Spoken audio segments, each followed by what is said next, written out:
Syria में विद्रोहियों का आतंक रुकने का नाम नहीं ले रहा है। अब विद्रोहियों ने सीरिया के दक्षिणी शहर दारा पर भी कब्जा कर लिया।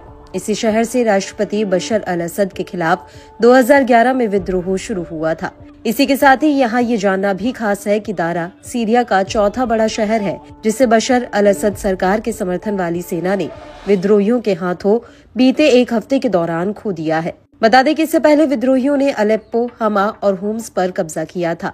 वहीं दूसरी ओर सोशल मीडिया पर एक वीडियो वायरल हो रही है, जिसमें मोटरसाइकिलों पर सवार विद्रोहियों को दारा की सड़कों पर स्थानीय निवासियों के साथ बातचीत करते और मिलते हुए देखा जा सकता है। लोग शहर के मुख्य चौराहे पर हवा में गोलियां चलाकर जश्न मनाते भी देखे गए, लेकिन इन सब के बीच विद्रोहियों को और शहरों पर कब्जा करने से कोई नहीं रोक पा रहा। इसके लिए सीरियाई सेना ने अब एक कदम आगे बढ़ाया है। विद्रोहियों के साथ सीरियाई सेना का समझौता। सीरियाई विद्रोहियों का कहना है कि सेना ने दारा से वापसी के लिए उनके साथ एक समझौता किया है। इस समझौते के तहत विद्रोही सेना के अधिकारियों को लगभग 100 किलोमीटर उत्तर में राजधानी दमिश्क तक सुरक्षित मार्ग प्रदान करेंगे। हालांकि दारा पर विद्रोहियों के कब्जे को लेकर सीरियाई सेना या बशर अल असद सरकार की कोई टिप्पणी सामने नहीं आई है। ये शहर जॉर्डन की सीमा से लगे सीरियाई प्रांत की राजधानी है, जिसकी आबादी करीब 1 लाख है। 13 साल पहले असद सरकार के खिलाफ यहीं से विद्रोह की शुरुआत हुई थी। इसलिए दारा पर विद्रोहियों का कब्जा होना असद सरकार के लिए सबसे बड़ा झटका है। आपको बता दें कि सीरियाई विद्रोहियों ने देश के तीसरे सबसे बड़े शहर होम्स के उत्तर में कस्बों में प्रवेश किया था और एक नेशनल हाईवे के साथ आगे बढ़ रहे थे, जो राजधानी दमिश्क की ओर जाता है। बिजली की तेजी से आगे बढ़ते हुए इन विद्रोहियों ने मिडिल ईस्ट को हिलाकर रख दिया। हयात तहरीर अल शाम समूह की अगुवाई में आतंकवादियों ने हमा और होम्स पर कब्जा कर लिया।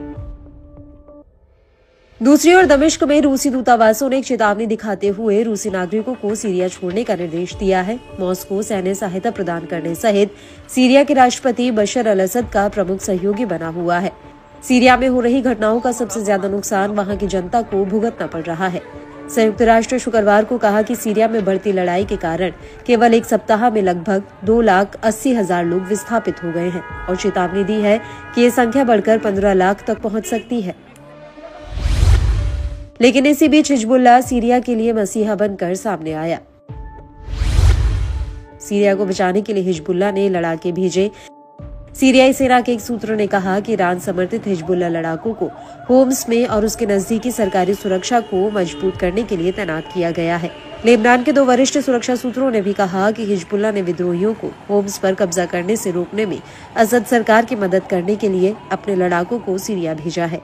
वहीं सीरिया के सरकारी मीडिया के हवाले से खबर है कि सीरियाई और रूसी वायुसेना आर्टिलरी, मिसाइलों और बख्तरबंद वाहनों के साथ चलाए गए एक ऑपरेशन में 6 दिसंबर को होम्स के ग्रामीण इलाके में दर्जनों विद्रोही मारे गए हैं, जिससे सीरिया का हौसला धीरे धीरे मजबूत होने लगा है।